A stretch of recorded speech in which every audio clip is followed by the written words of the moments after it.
for the fall 2017. So we're going to start today. Just one small thing. Remember that if you ask questions during the colloquium, please speak out loud, or maybe the speaker can also repeat the question so that it's recorded in the video. That's important. And today, so we'll start the program with our own Misha Medvedev, that is a faculty here in the department. He's been at KU since 2002, first as assistant professor, then associate, and since 2011 as a full professor. He did his PhD at the University of California, San Diego. And then after that, he spent several years as a postdoc at Harvard and at the Canadian Institute for Theoretical Astrophysics.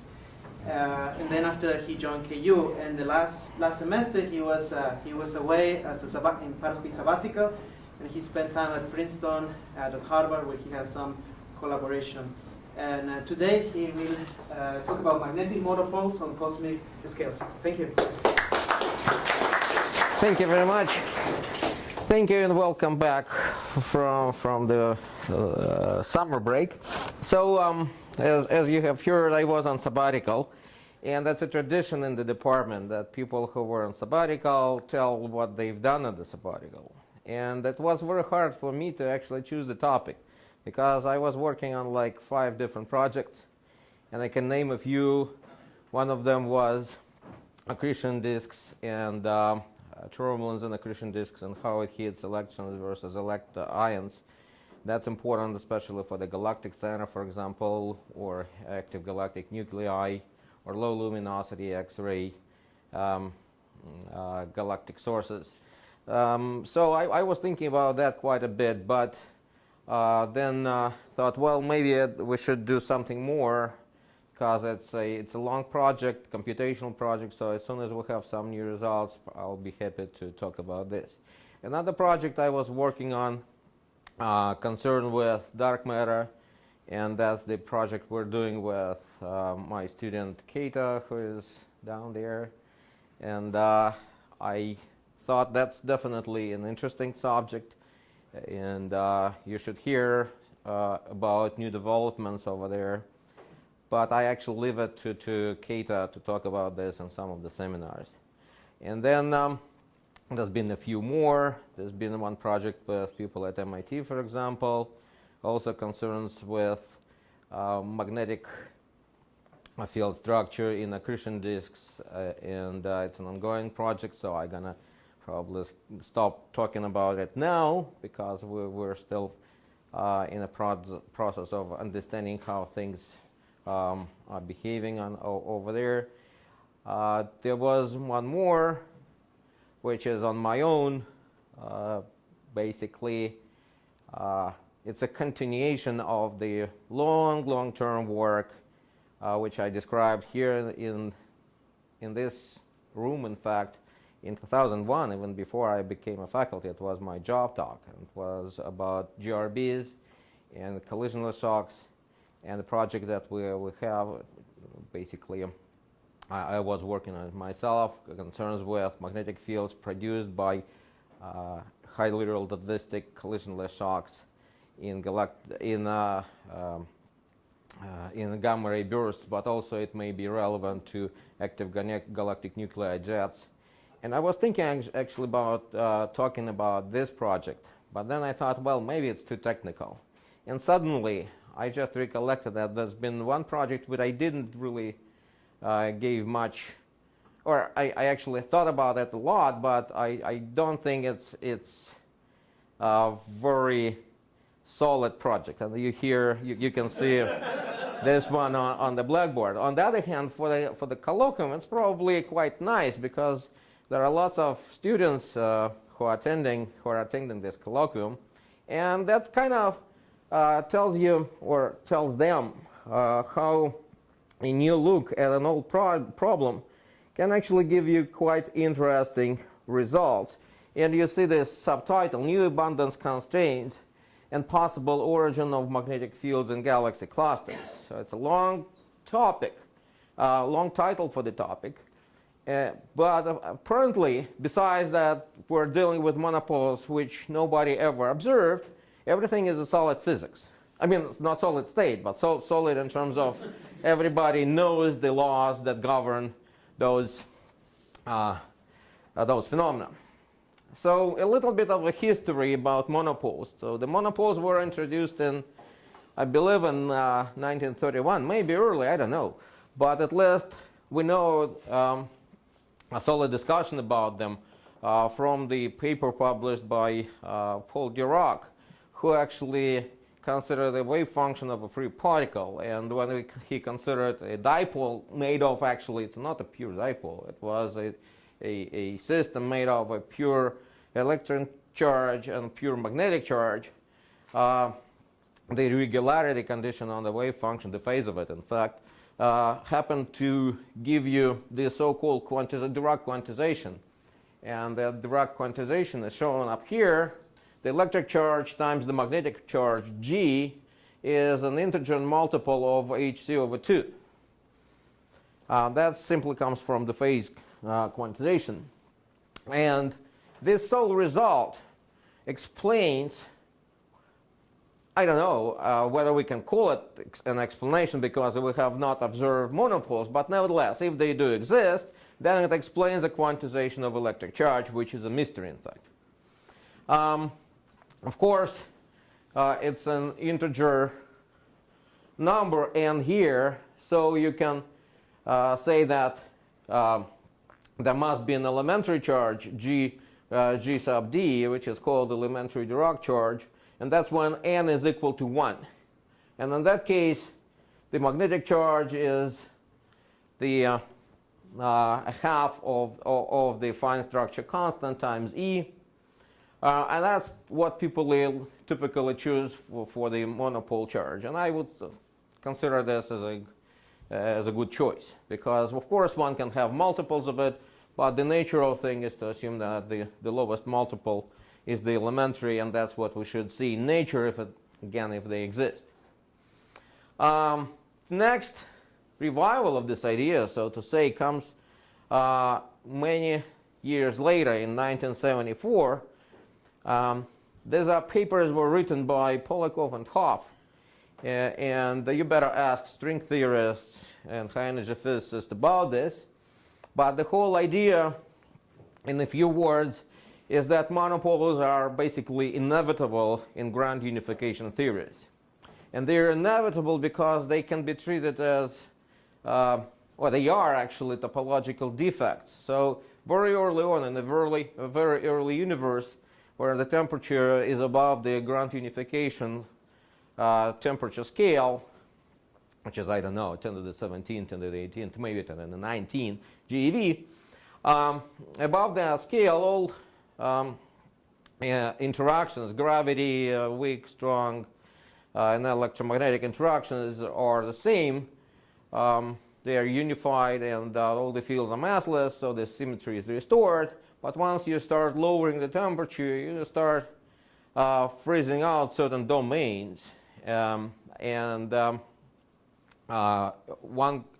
has so-called phase transitions in which the fields take their masses. And in spatial regions which are causally disconnected from each other, you expect that those values have no relation to each other.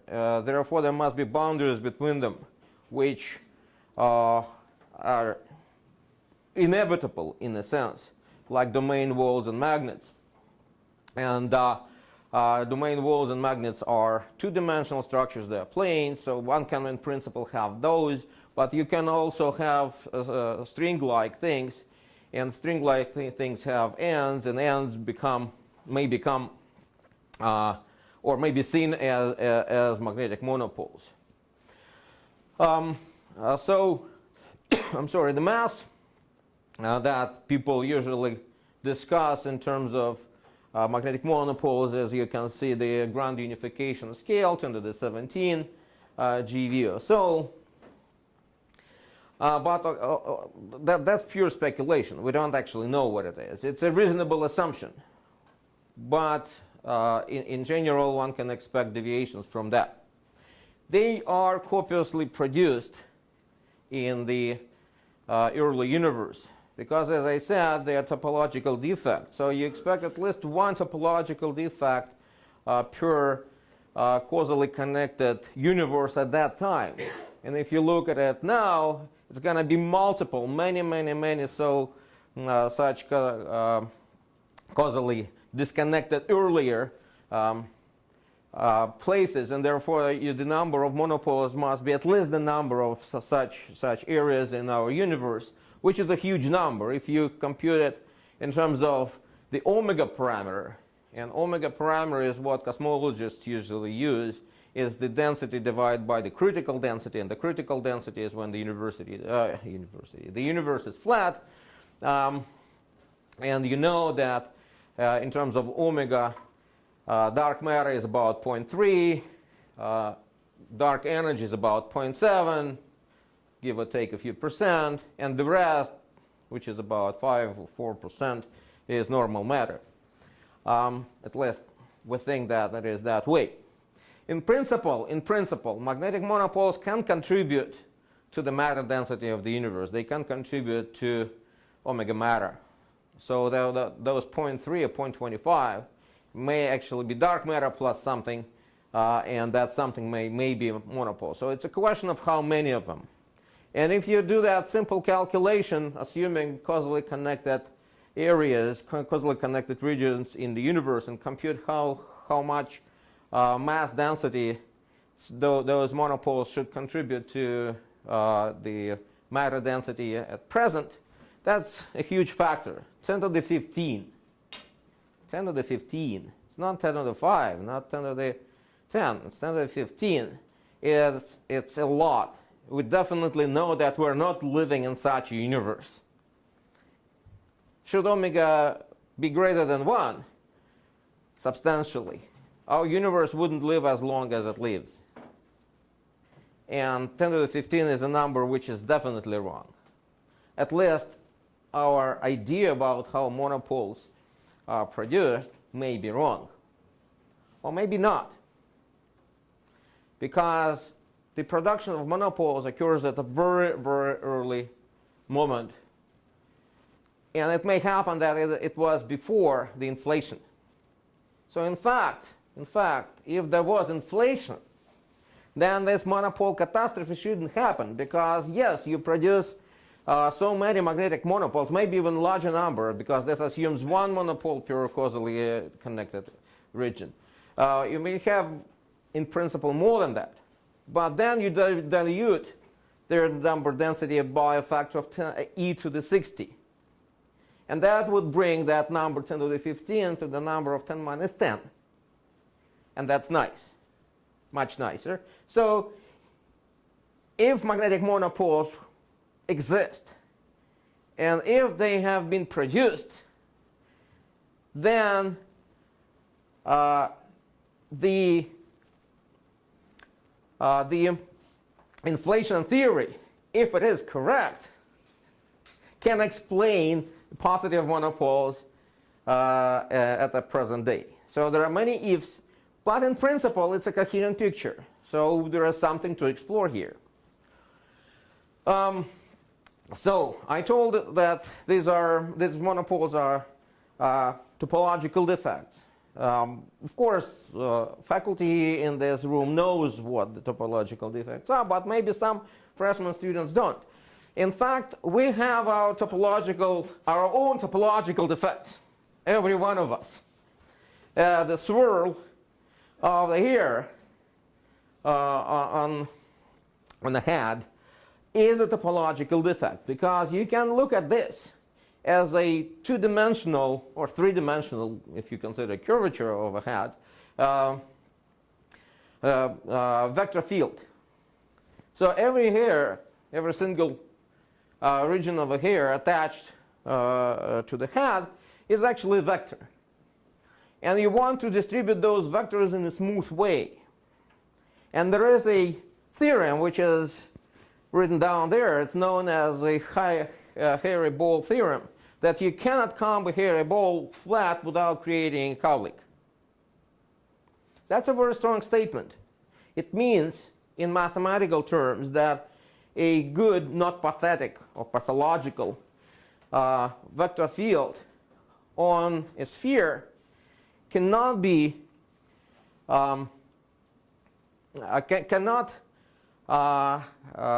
absolutely distributed flat. You have to have at least one place, and in this case these are two places, where the vectors are going up. Or if you don't allow the vectors to go up, the only way to still satisfy everything is to make the vector size being 0. And that's what you see here. That's the point where there are no hairs. The vector size is 0. So it's a great example of a topological defect. It is really the topological defect. And thinking about topological defects in this way, and you now know how to visualize them, perhaps we can't visualize the early universe where there should be very many of them. So here's probably how it should look like. All right. So monopoles are a very, very interesting phenomenon, or a particle, if you will, if it exists, because it brings full symmetry to the electromagnetism. What's written up here are 4 Maxwell's equations. These 2 are Gauss laws and Ampere's laws. The divergence of the E field is the 0th component of the J vector. So this is a 4 vector notation. So alpha and beta runs from 0 through 1 through 3. And the 0th component corresponds to time. So it's in J it is just rho, properly normalized, if you will, by C if you need it. And the J1, J2, J3 are simply the 3-dimensional vectors representing current density. So that's a divergence is equal to rho, and the divergence of V is equal to rho, and the curl of B and d dt on the left-hand side being equal to the current density. The second pair of equations corresponds to the dual tensor, and they simply the Faraday law and the divergence of magnetic field. And the Faraday law, as you remember, is curl E is related to dB dt, and the divergence of B is identically 0. So this term in classical electrical dynamics is identically 0. And everybody uses this. But in fact, it's simply an observational fact that magnetic monopoles are not around us. And if they exist somewhere in the galaxy, we should put this term back in. If you put that term back in, the Lorentz force is also modified, so you have the electric charge related EE times EE plus EV cross B, and a similar term related to the magnetic charge. So the symmetry of the Maxwell's equations and the Lorentz force is restored.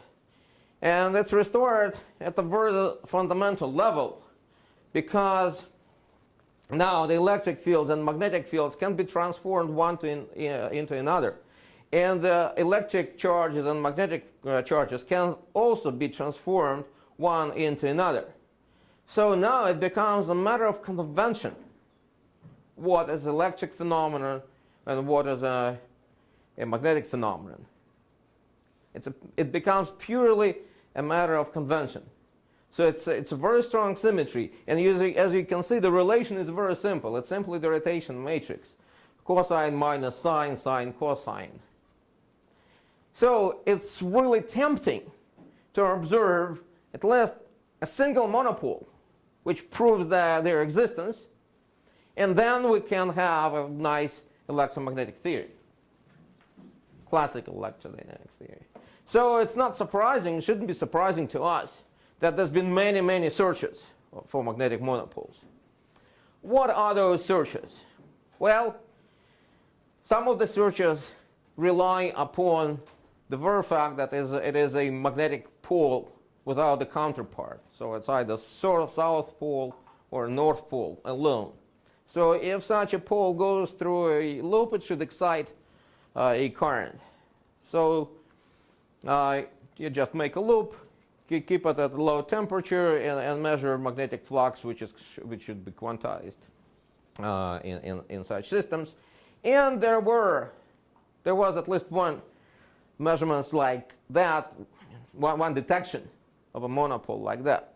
Unfortunately, it's never been repeated. So people ran that experiment for a long time, and other experiments as well, and that event never repeated itself. So we don't know. Maybe it was just a fluke. Well, that's one way. That's a clear signature of a monopole. No other particle can do that. On the other hand, there are small devices. So if monopoles are rare in the universe, there is very little chance that another monopole will cross your loop, which is a tabletop experiment. So probably one needs to go to larger volumes. And to go to larger volumes, well, you cannot do the experiments like measuring a magnetic flux. Instead, you can measure magnetic monopoles indirectly. And surprise, surprise, they behave very much like normal elementary particles, especially if they're moving relativistically or at high speed.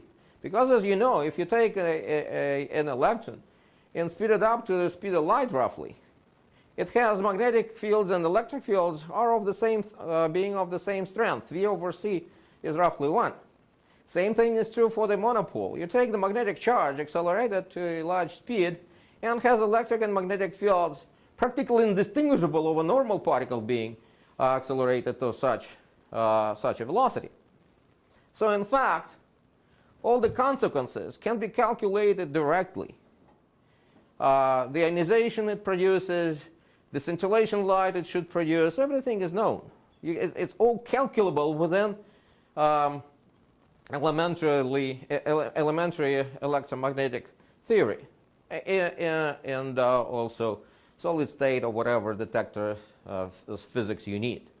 So in fact, that's all been calculated pretty straightforwardly.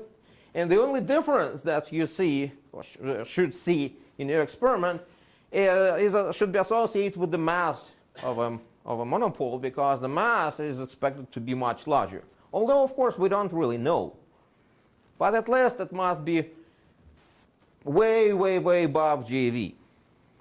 So all the tracks, if they exist, should be just straight, because magnetic fields, of course, they shouldn't turn, strongly turn the magnetic monopoles, because electric fields for the charges and magnetic fields for the monopoles do exact same thing.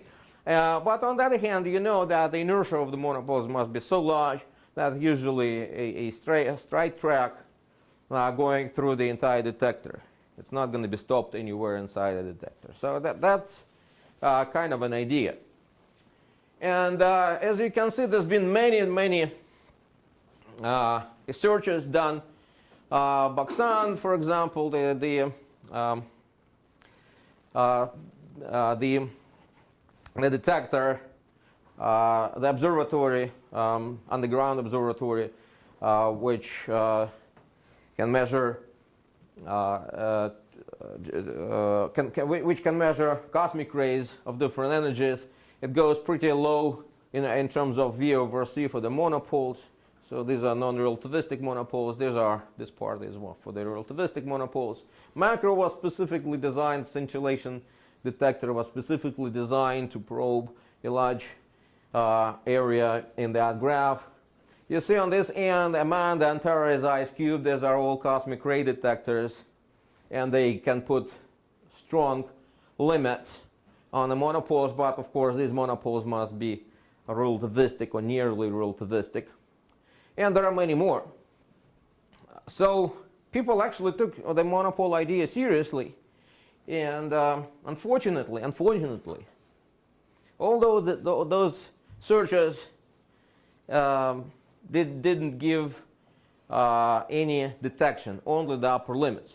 So what you see here is the abundance of magnetic monopoles, omega m, on the vertical axis versus the monopole mass, which we don't know, so we have to consider it as a free parameter.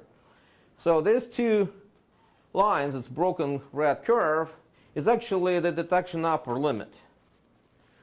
The relativistic part for the comes from the cosmic rays mostly. These are also cosmic rays, but lower energy, like boson and the previous one, which one? Forgot. Yeah, the macro detector. So that's what we have in terms of experiment. If there are magnetic monopoles, omega m must be below that curve. And we're quite comfortable in the relativistic regimes, but for the typical mass, and that's a favorite mass of 10 to the 17, the measurements don't give us enough constraints. Basically, everything is consistent with monopoles being even a substantial part of dark matter. They are probably ruled out as dark matter by other reasons, because they interact electromagnetically. But they may still be a substantial part based on just the mass and abundance itself. On the other hand, there are also theoretical papers, of course. And theoretical papers really base upon just one idea made up by Parker a long time ago. And Parker said, magnetic monopoles in magnetic fields behave exactly like electrons or protons in electric fields. So if you take an electron and put it in an electric field, it's going to be accelerated. And as the particle is accelerated, its energy, its kinetic energy, goes up. Where the energy comes from? From the energy of the field. So if you have many charges and put them in the electric field, they get accelerated and screen out the electric field, so there will be no electric field, but you'll have a bunch of fast-moving particles. The same argument should be applicable to magnetic monopoles in magnetic fields, and we know cosmic magnetic fields do exist. So those magnetic fields must survive despite continuous acceleration they do to the monopoles. So that boils down to the magnetic monopole current times B must be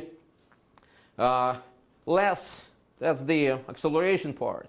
And that acceleration must be less than the magnetic energy density produced within a typical galactic dynamo time scale, which is million years or so. So based on these arguments, there was the Parker limit produced, which was a little bit above the extended Parker limit. And the extended Parker limit is different from the original one, is simply because he was talking not only about galactic magnetic fields, but also protogalactic fields which are needed as seeds to the galactic dynamo. So that's the only difference. And that's the experimental limit. And again, at the 10 to the 17, the sweet spot for the monopoles, it's not a substantial constraint. So unfortunately, neither the experimental limit nor the theoretical limit tell us much about monopoles on cosmic scales. And by the way, I just have to say what the shaded areas here mean. Above that black line is omega monopoles is greater than omega matter. And we know that the total omega matter is fixed by observations, by cosmological observations of CMB, baryonic oscillations, so on and so forth. So this is an excluded region. You can't have magnetic monopole abundance above that black line, because that black line corresponds to dark matter. This vertical line is not a solid line, as you can see, in all senses. But it just marks when the magnetic monopole mass is greater than the Planck mass. It's reasonable to assume that it shouldn't exceed it. But of course, we don't know what happens at trans-Planckian scale. So we can't really exclude that region based on theoretical arguments. It's not probably the favorable region, but we cannot exclude it. So that was the state of the art when I started thinking about this. And it came out, what you will hear now came out as a pure surprise, because as I said, I didn't really consider everything here seriously, because honestly I don't believe that magnetic monopoles exist, or at least exist in large quantities. But nevertheless, let's take what we know now with all the constraints that we have and try to understand how they shall behave. And you should readily understand that the ensemble of particles interacting electromagnetically behave like ionized gas, and we know that that's plasma. That's what I do for half of my lifetime, at least, until now at least, and Tom as well, plasma physics. But monopoles, as I said, are very much like normal particles. The only difference is you replace electric charges with magnetic charges and electric fields with magnetic fields, and everything should be the same. So monopoles in the universe should behave like ionized gas in our lab. And ionized gas is one of the states of matter. As you see, we're starting from the solids, where all the atoms are distributed in the lattice. If you heat up the sample, it becomes a liquid. In a liquid state, the atoms are still packed together, but they can move around because they have larger velocities and they're not so tightly bound to each other. If you heat even more, you go through another phase transition. Actually, every one is a phase transition, in fact. And you go from liquid to the gas. You have all the atoms or molecules distributed in a larger volume generally. And they are interacting with each other only when they collide, and otherwise they just move freely. And when you increase the temperature even more, then you start to ionize the molecules or atoms. In other words, you take an electron apart, and an atom becomes an ion, and the electron is moving freely. And if you have many of them, then those electrons and ions are interacting via electromagnetic fields, not because of collisions like neutral particles do. We have many examples of those. And the plasma ball, that's the low temperature plasma discharge caused by RF frequencies, alternating electric fields at RF frequencies. The other one, this one, is the lightning bolt, and over there you have free electrons and ions which transmit current between the cloud and the ground. And here is another example, the sun. It's a ball of plasma heated up to 6,000 degrees on the surface and about 1,000,000 degrees in the center. So we know about plasmas a lot. Actually, quite a lot.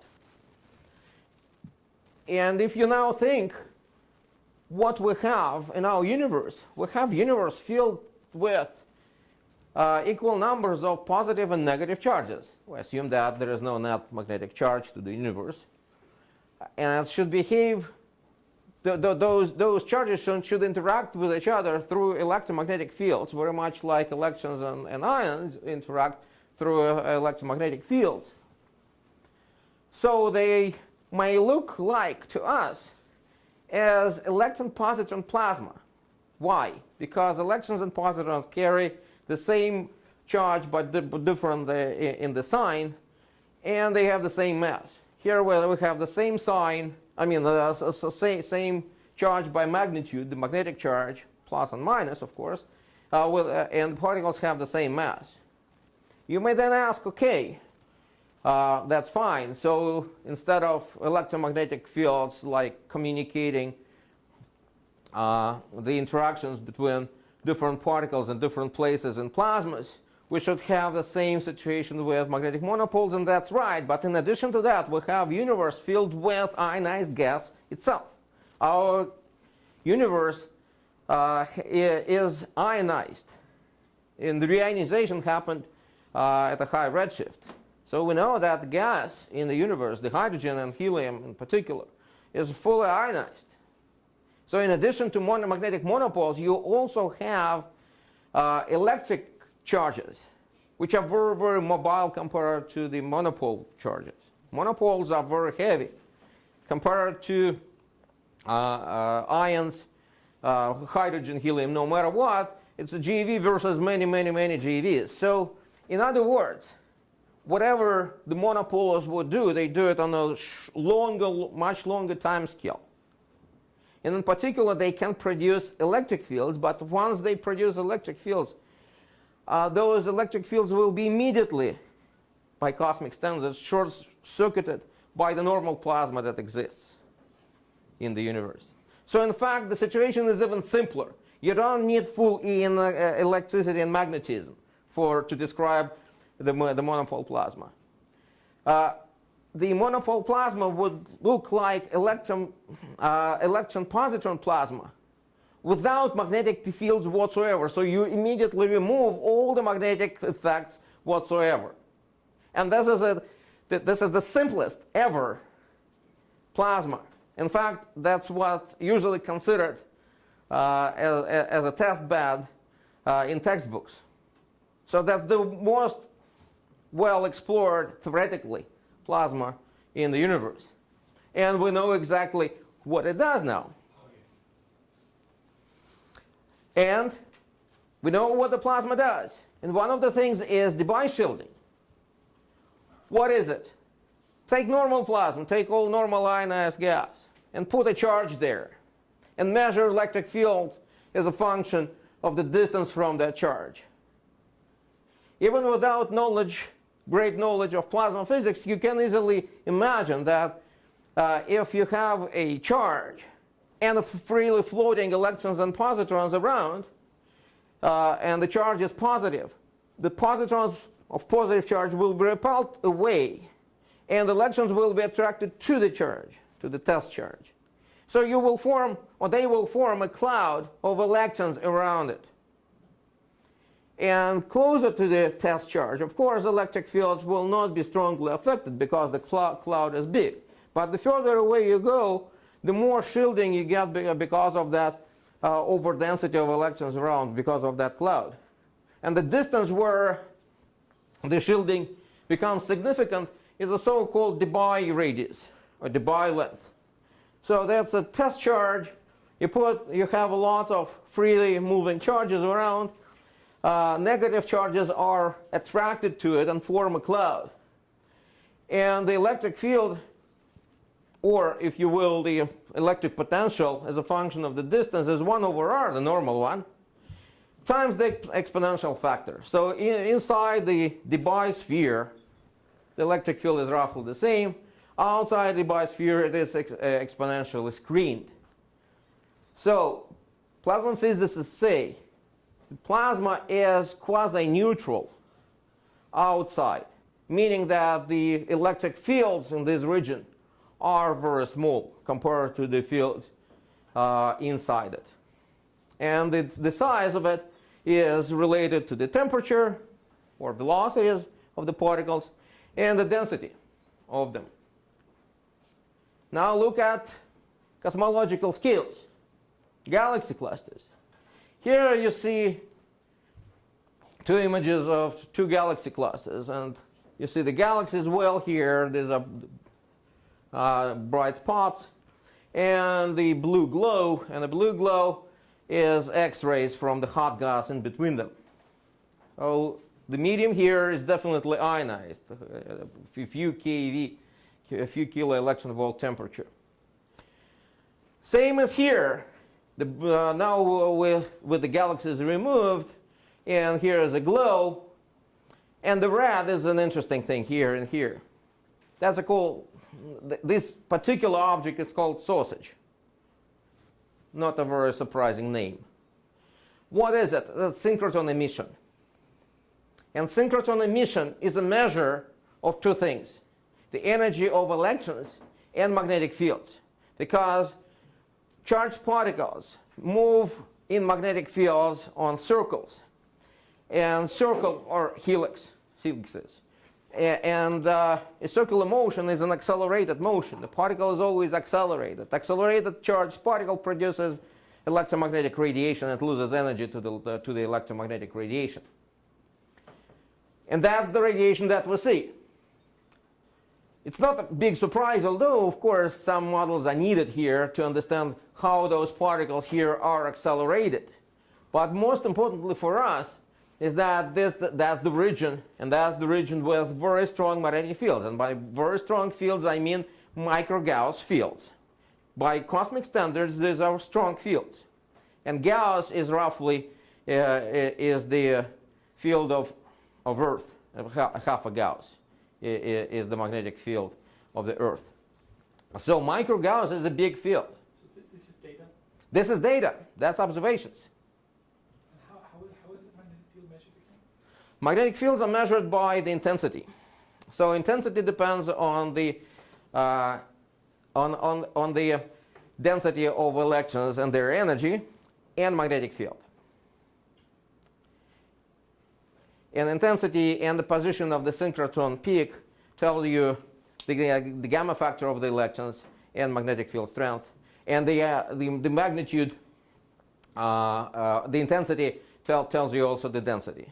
So you can make a model to describe it, and from that model you still measure. You still need a model, but the models are relatively simple, and there are no much freedom in those models. Otherwise, things start to fall apart. So we know that the fields here are about 2 to 3 micro-Gauss in the brightest spots. Give or take 50%, 30%. Still a lot. This is a new measurement of the same thing. And again, you see the distribution. The radio contours the magnetic field reconstructed and everything. So we can take the existence of magnetic fields as a solid data. No question about it. You know the size of it. From here to here, that's about 2 megaparsecs. 1.8 megaparsecs in length. And the field, as you can see, is nearly aligned. So it's in the direction of the sausage. Put a monopole here. A monopole in magnetic field will move along the field and gets accelerated. So it will move like this. Maybe it will go out at some point. But nevertheless, order of magnitude estimate may give you immediately that the characteristic velocity is roughly the speed of light if the mass is less than 10 to the 13 GeV, or it is roughly 1% of the speed of light for the characteristic 10 to the 17 GeV monopole mass, which people consider the most favorable number. But we can, as you can see, we can actually factor that mass out, so it's not a question for us what we can do with it. Then we can calculate the Debye length. Again, we know the size, we know the magnetic field, and so we know the velocity. We know that the magnetic field is not screened out by monopoles. So this length must be smaller than the Debye length. And that's simple argument. It's extremely simple. Tells you that the Debye length is related to the magnetic monopole abundance and the mass in such a way, and then once you say that lambda Debye is greater than this size, we have that the magnetic monopole abundance is about 10 to the minus 3 or less. That's the overdensity, because now monopoles can actually accrete a little bit more into the gravitational potentials. One can model that pretty reliably. So it's a factor varying between 1 and 30 or so, depending on where. And actually in that location, at that location, it's probably on the order of a few. So 10 to the minus 3 immediately, just from a simple statement that we have magnetic fields on those scales, period. And here, what it gives us.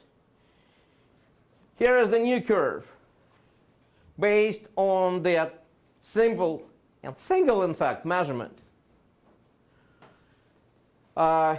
Here the overdensity is roughly 1. Here's the effect of the overdensity. That's why the curve is curved.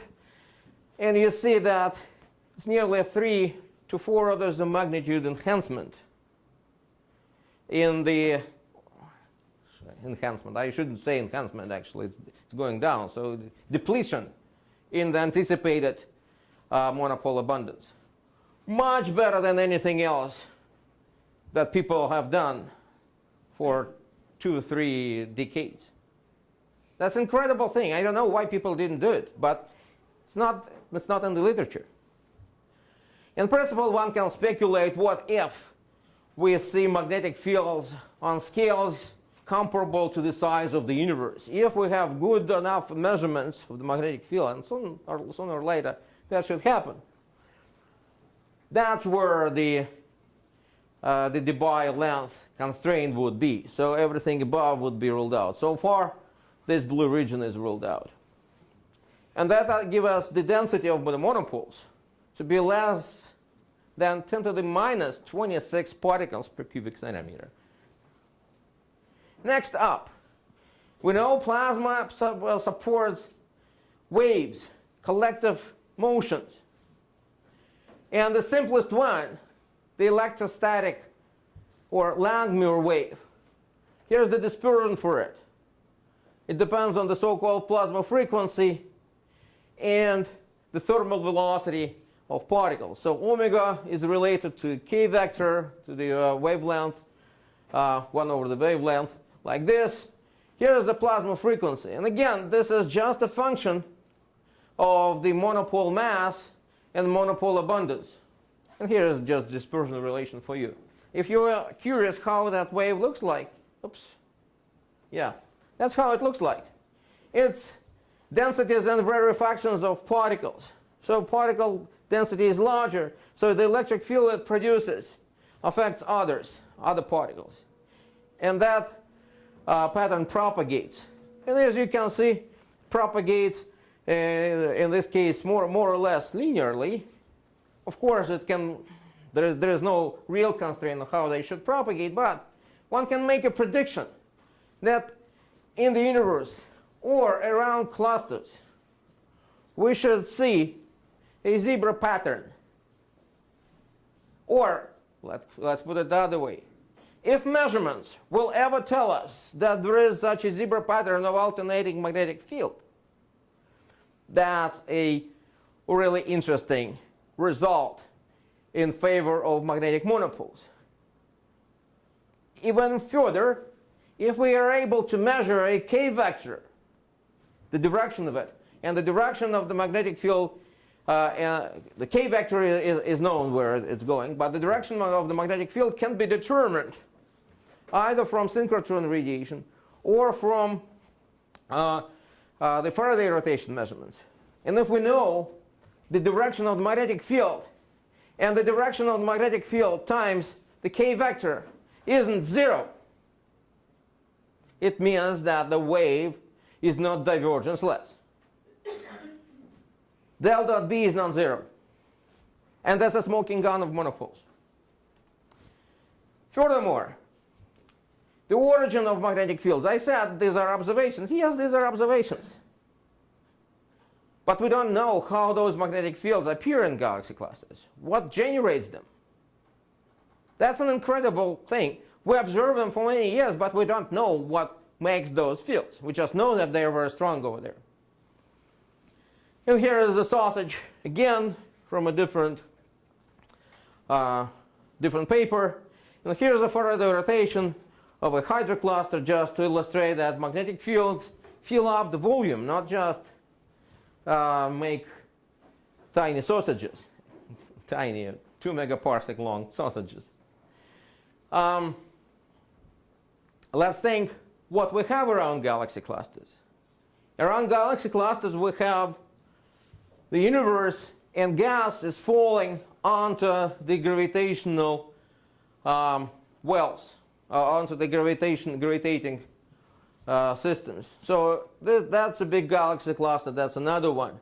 What you see in white here is a so-called shock wave. It's a standing or slowly moving shock, because the material goes at a high speed, but it has low temperature. Sooner or later, it should hit up, hit the obstacle and heat up itself. So the region, the hot region and the cold region with high bulk velocity are separated. Those regions are separated by the shock, which makes that heating and compression. So that's the region where you expect a lot of things to happen. And one of the things that can happen around here is the production of turbulence, like here. That's actually the visualization of a shock wave. So it's not a big exaggeration. It is a shock wave. You have an overturning front, and you have turbulence created over there. In plasmas, we do have shocks in multi-stream situations like here. And magnetic Langmuir turbulence should be excited over there. In the very same way, it is excited, in the very same way the electric Langmuir waves are excited in laboratory plasmas or in solar wind. So you expect that to happen where multiple streams come into interaction. And these places is exactly where those multiple streams form, because the region here is nearly static, and the bulk velocity from the outside inward are big. So these interfaces is the place where the turbulence should occur. You can calculate how much magnetic field should be produced in such a turbulence. Again, very simple argument. Kinetic energy goes into the magnetic energy. That's it. And we get 10 to the minus 3 times 10 to the minus 7 Gauss, 10 to the minus 6, 10 to the minus 7 Gauss. That's roughly what we need within a factor of 3. That's incredible. And the characteristic scale of the turbulence is going to be on the scales of 10 to 100 kiloparsecs. So it is directly observable by current observatories. The only difficulty is to disentangle things, because so far we can measure the strongest fields. And don't forget that turbulence created by monopole plasma resides on top of turbulence produced by normal plasma. So normal plasma also does the job, and also does its motions and contributes to the whole energy budget. So it may be a little bit difficult to disentangle one particular mechanism from others. But in general, we have a very nice prediction here. And the takeaway messages are written here. If they exist in the universe, they must form monopole plasmas no matter what. There is no way to avoid it. Such a plasma should Debye shield magnetic fields. So since we observe those fields, they are not Debye shielded. And from there we can immediately tell the abundance of the monopoles, the upper limit on them at least. Magnetic plasmas, monopole plasmas, should support collective effects, and everything is known about this. Change electric charges to magnetic charges, electric fields to magnetic fields, and you know everything. In one of the predictions, here is a zebra pattern of the Langmuir wave, and also cluster magnetic fields, the origin of the fields. This is it.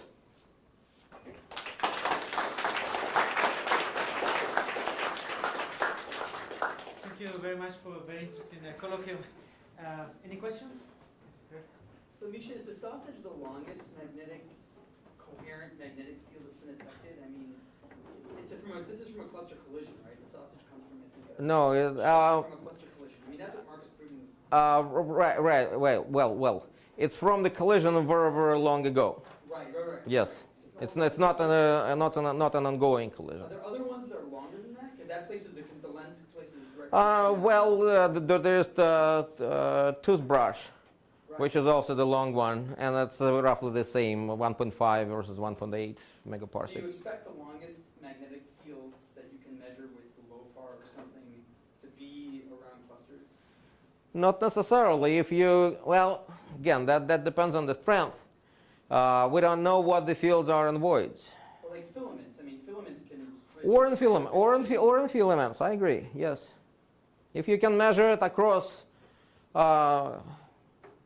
megaparsecs, that would be an interesting thing.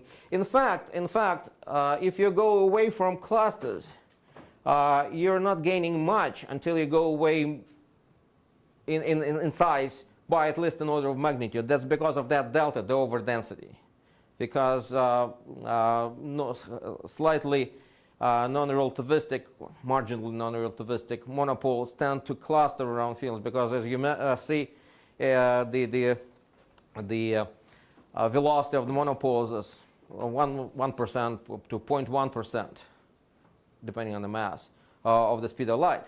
And that's roughly the escape velocity from clusters. So the overdensity becomes an issue there. And radio jets won't help here because they're also about a megaparsec. Yeah. Any other questions or comments? Is there radiation from these monopole plasmas, accelerations? Well, one should have radiation, of course, but masses are so high. We don't see synchrotron radiation from protons already. Not talking about monopoles, which are orders of magnitude more massive. Any other comment or question? Yeah. The Dirac monopole. Yeah. It's based on the electron charge.